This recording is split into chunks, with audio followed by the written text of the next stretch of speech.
everyone, saya Mufidah Rizky Fadila dari Prodi Gizi. Di sini saya akan menjelaskan mengenai patofisiologi diabetes mellitus. Selamat menonton. Yang pertama yaitu definisi diabetes mellitus. Diabetes mellitus atau biasa disingkat dengan nama DM merupakan sekelompok gangguan metabolik kronis yang ditandai dengan hiperglikemia. Yang mana hiperglikemia ini merupakan kadar glukosa darah meningkat melebihi batas normal yang diindikasikan lebih 200 mg per dl pada kadar gula darah sesaat dan lebih dari 126 mg per dl pada kadar gula darah puasa yang disebabkan oleh penurunan insulin. Nah, mengapa diabetes mellitus ini juga termasuk gangguan metabolik kronis? Karena gangguan metabolik kronis ini merupakan gangguan metabolisme dari karbohidrat, protein, dan juga lemak. Nah, normalnya hormon insulin itu dibutuhkan untuk metabolisme tersebut. Akan tetapi pada penderita diabetes mellitus, hormon insulin tidak dapat diproduksi sehingga mempengaruhi pada metabolisme karbohidrat, protein, dan juga lemak.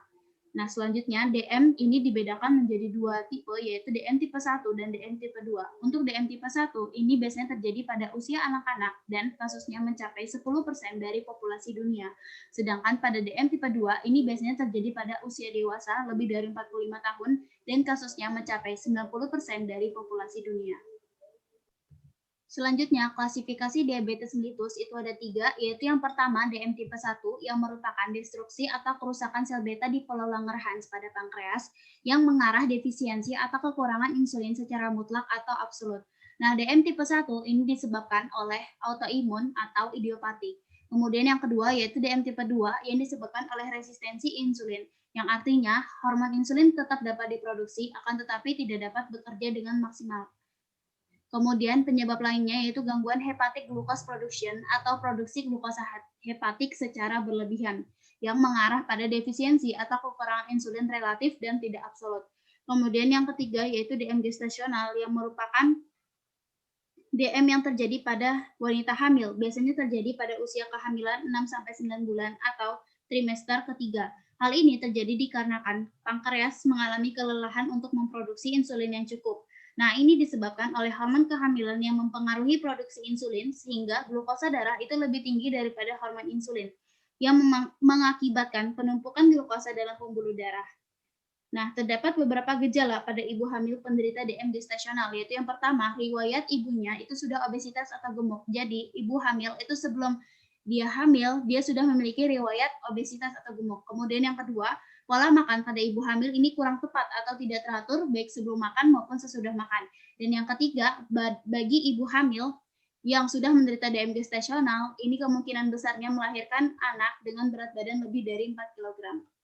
DM tipe 1. Nah, DM tipe 1 ini disebabkan oleh faktor resiko, di mana faktor resiko ini adalah faktor imunologis, faktor genetik, dan faktor lingkungan. Untuk faktor imunologis, ini terjadi karena sel T yang dihasilkan oleh sel beta pankreas yang berperan dalam membunuh kuman ini malah menyerang balik pada sel beta pankreas, sehingga hormon insulin ini tidak dapat diproduksi. Nah, ini dikenal dengan sebutan autoimun. Kemudian yang kedua yaitu faktor genetik, di mana genetik tumbuh secara abnormal dengan tipe antigen HLA dan DR3 dan DR4, sehingga sel beta pada pankreas ini juga tetap mengalami kerusakan. Kemudian yang ketiga yaitu faktor lingkungan, di mana berasal dari virus, bakteri, dan juga toksik. Ini masuk ke dalam tubuh sehingga mengakibatkan autoimun. Nah, ketiga faktor risiko tersebut ini akan menyebabkan kerusakan sel beta pada pankreas sehingga hormon insulin itu tidak dapat diproduksi atau defisiensi insulin secara absolut. Nah, karena kadar glukosa dalam darah ini tidak dapat masuk ke dalam sel untuk dipecah menjadi energi, maka glukosa ini beredar di dalam pembuluh darah secara terus-menerus dan meningkat, sehingga mengalami hiperglikemia. Nah, pada penderita DM ini juga menderita glukosuria, di mana urinnya ini banyak mengandung glukosa. Karena glukosa yang sudah berada di dalam pembuluh darah secara banyak, itu harus dibuang ke dalam saluran pembuangan di sistem organ ginjal. Nah, di bagian glomerulus itu, glukosa itu sangat banyak sehingga dia bisa masuk ke dalam urin. Kemudian, karena glukosa ini banyak, maka dia harus menyerap air lebih banyak melalui diuresis osmotik. Nah, pada penderita DM3 itu juga mengalami gejala P3 di mana pertama yaitu poliuria, banyak kencingnya. Nah, tadi sudah disebutkan bahwa glukosa ini membutuhkan air lebih banyak untuk diserap sehingga ketika keluar itu juga banyak mengalami kencing. Kemudian yang kedua yaitu polidipsi, di mana banyak minum. Penderita ini mengalami banyak minum karena feedback dari glukosa tadi membutuhkan banyak air untuk diserap sehingga tubuh mengalami kekurangan cairan atau dehidrasi. Sehingga pada penderita ini juga sering merasa kehausan dan butuh banyak minum. Kemudian yang terakhir yaitu polifagia, artinya banyak makan, di mana pasien penderita ini walaupun sudah banyak mengonsumsi karbohidrat, dia tetap merasa lapar karena tadi glukosa itu tidak bisa masuk ke dalam sel untuk dipecah menjadi energi. Alhasil tubuh itu tidak mendapatkan asupan energi. Ini mengapa pada penderita DM itu juga sering mengalami kelelahan dan akhirnya dia akan makan lebih banyak lagi. Nah, jika DM tipe 1 ini tidak dapat diatasi dengan segera, maka dia akan mengalami komplikasi yang disebabkan oleh ketoasidosis, di mana gugus keton itu dihasilkan untuk mengganti karbohidrat agar bisa dijadikan energi. Tapi di sisi lain, dia akan menghasilkan asam lebih banyak sehingga pH-nya itu bisa menurun dari normal menjadi lebih asam dan mengakibatkan asidosis.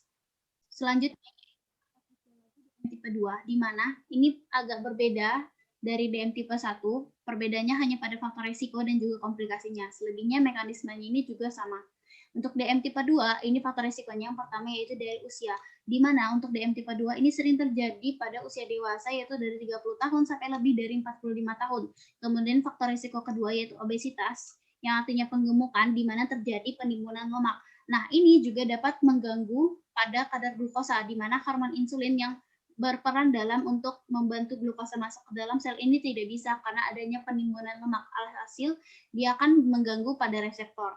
Kemudian yang terakhir yaitu riwayat keluarga, seperti yang dijelaskan tadi, itu karena ada genetiknya, sehingga bisa menurunkan kepada keturunannya dan merusak pada sel beta pankreas. Nah, ketiga faktor resiko ini juga nanti akan mengalami hiperglikemia, di mana kadar glukosa dalam darah itu meningkat karena resistensi insulin. Jadi hormon insulin itu tetap dapat diproduksi, tapi tidak dapat bekerja dengan baik.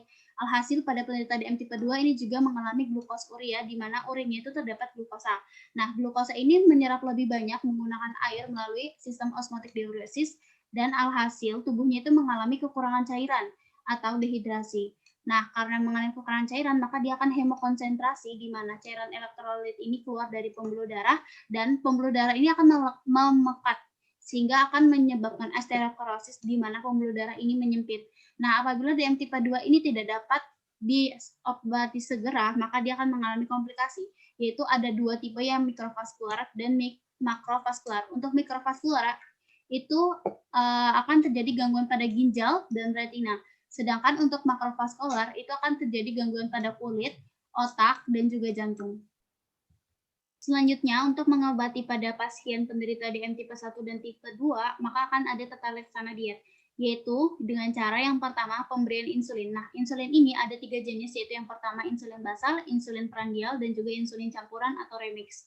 Kemudian selanjutnya, intervensi perencanaan makanan menggunakan metode karbohidrat counting. Nah, karbohidrat counting atau disebut dengan carving itu merupakan suatu teknik perencanaan makanan pada pasien diabetes mellitus yang telah menggunakan insulin bolus dan insulin prandial dalam mengontrol kadar glukosa darahnya. Kemudian yang terakhir yaitu aktivitas secara rutin dengan cara olahraga minimal seminggu 3 kali. Terima kasih sudah menonton video penjelasan dari saya. Sampai jumpa.